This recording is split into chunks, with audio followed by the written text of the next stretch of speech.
এটা খোঁজ দিবেন না।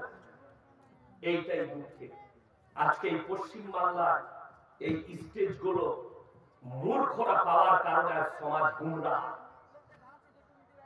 এলেম নাই, কোরআন হাদিসের জ্ঞান নেই, ইবাদত করার ক্ষমতা নেই, মুখস্থ করে বক্তা হয়েছে, সমাজ তাদেরকে ডাকছে, ডেকে তাদের কাছ থেকে দিন শিখার চেষ্টা করছে।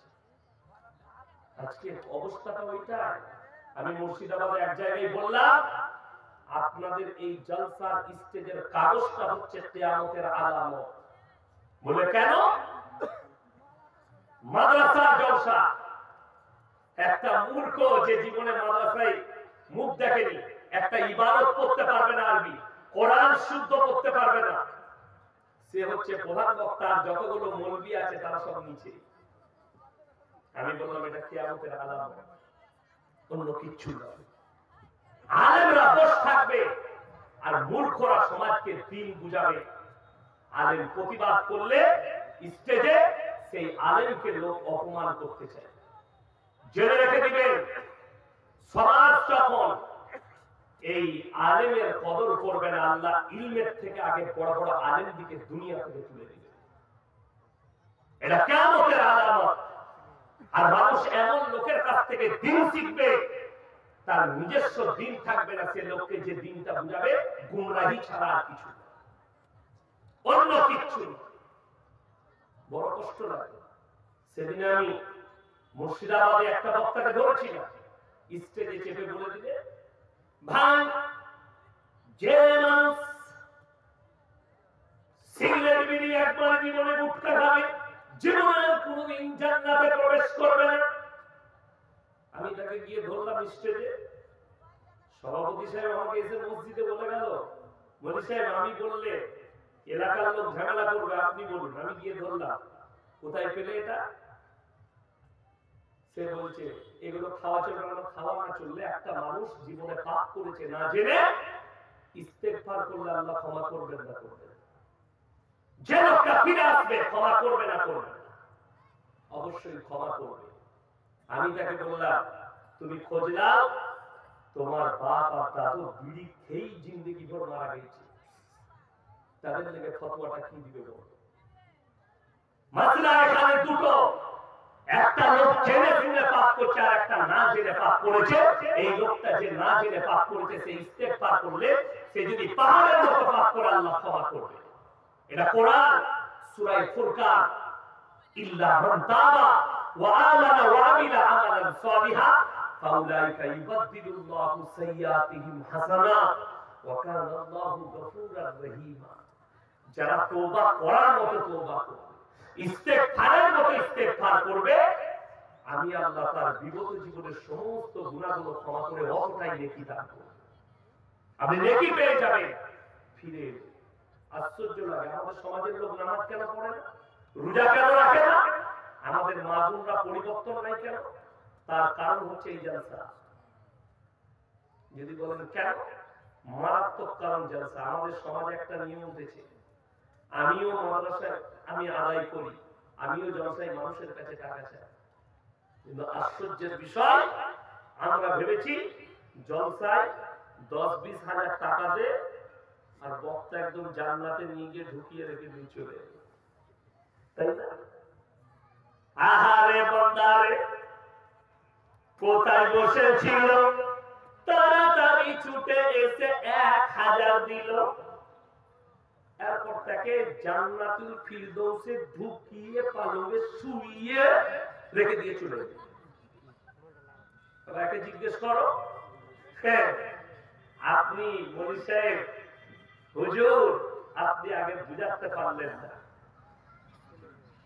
রোজগার হবে, দান করবেন মসজিদে হালাল টাকা, আপনি ইনকাম করবেন হালাল, রুজি হবে হালাল, তবে আপনার দোয়া কবুল হবে, তবে আপনি আপনার কামাই বরকত পাবেন, না বরকত পাবেন।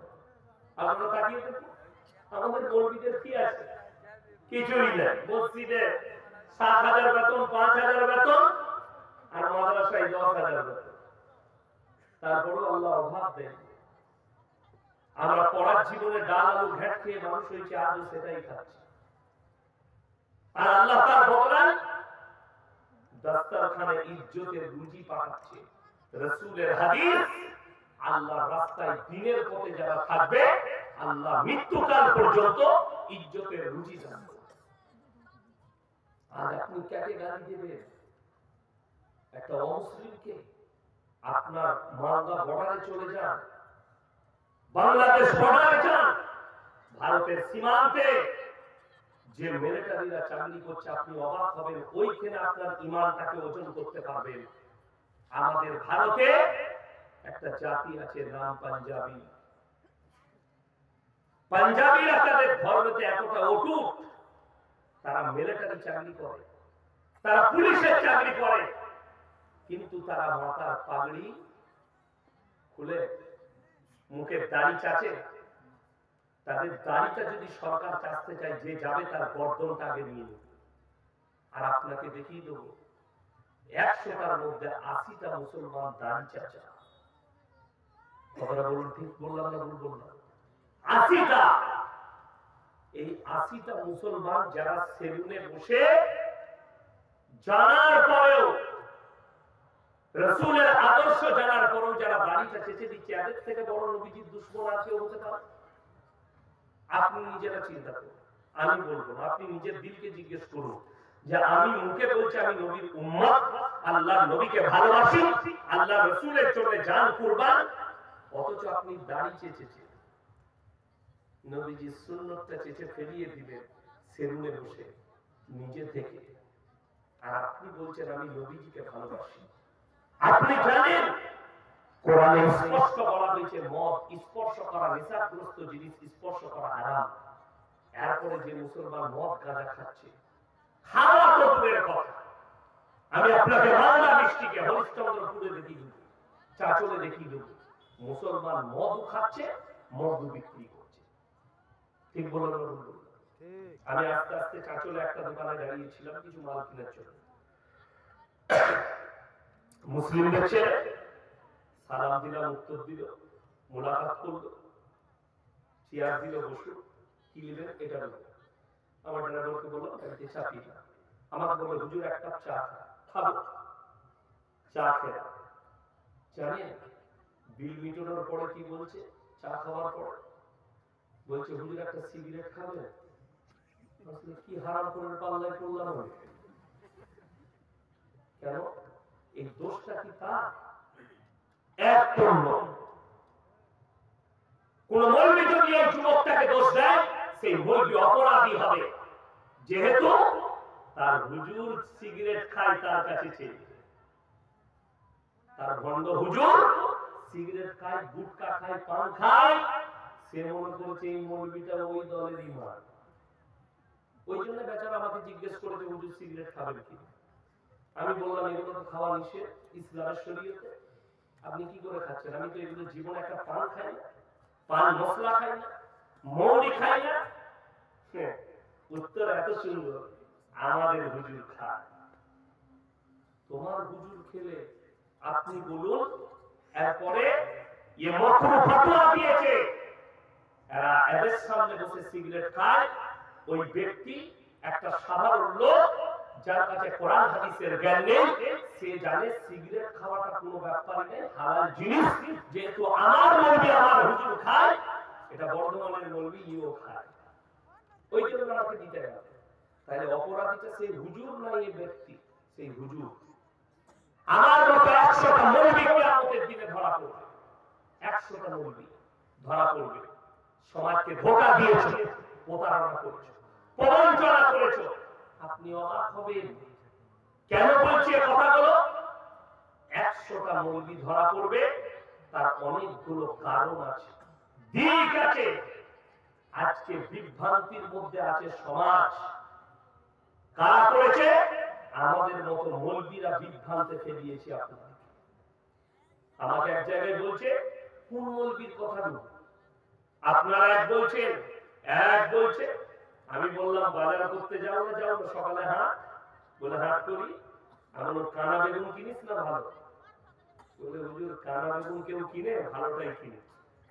মাছের পেটটা টিপে দেখে না, টমাটোটা দেখে নাও পচা কিনা।